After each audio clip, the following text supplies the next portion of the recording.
Hey guys, welcome to our power packed 3 minute The Hindu based learning session. This is not just a news, ये है strategy to strengthen current affairs, vocabulary and become an opinionated human. Now let's get started. Let's say something funny for international affair. From the land of U-turn, Pakistan, Imran Khan's party has just declared Bilawal Bhutto as an immature political child. And his suggestion that Islamabad could extradite individual of concern to India. Now be serious. India has dismissed the idea of BRICS common currency, clarifying there is no structured proposal as of now.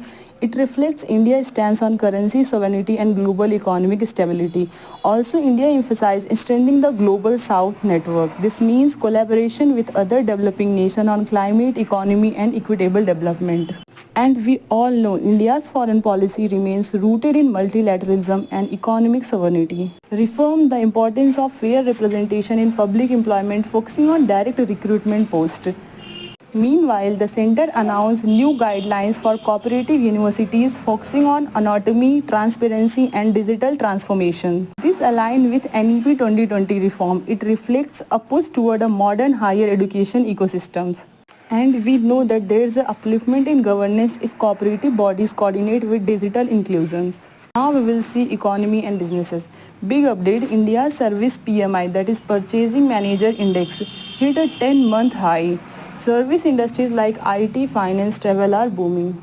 And we know that if high PMI, that means strong demand. It reflects consumer confidence and robust economic activities. A second major economic headline is about global shortage of rare earth metal. Why does it matter to India? Because these elements are essential for electric vehicles, batteries, semiconductors, smartphones, etc. Lack of supply is equals to high cost of import, that is equals to trade deficit impact. Now let's move to the health and environment. Kerala is again on alert due to the Nipah virus traces in few districts. State authorities have begun serological surveillance to assess virus exposure.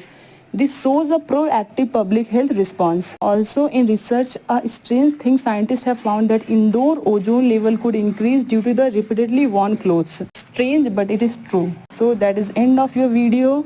Think smart B smart and मिलते हैं कल के dose के साथ. जय हिंद, जय Bharat. This is your host Prachi Mishra signing off. Thank you.